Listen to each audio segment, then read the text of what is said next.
حضرت عبداللہ بن حبشی رضی اللہ عنہ روایت کرتے ہیں کہ نبی صلی اللہ علیہ وآلہ وسلم سے دریافت کیا گیا کون سا عمل افضل ہے؟ آپ صلی اللہ علیہ وآلہ وسلم نے فرمایا طویل قیام۔ پھر پوچھا گیا کون سا صدقہ افضل ہے؟ آپ صلی اللہ علیہ وآلہ وسلم نے فرمایا وہ جو کم مال والا بقدر گنجائش اپنی طاقت کے موافق صدقہ کرے۔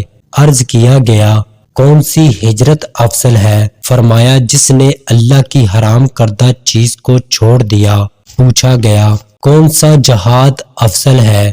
فرمایا جس نے اپنے مال اور اپنی جان سے مشرکین کے ساتھ جہاد کیا۔ عرض کیا گیا کون سا قتل زیادہ باعث شرف ہے؟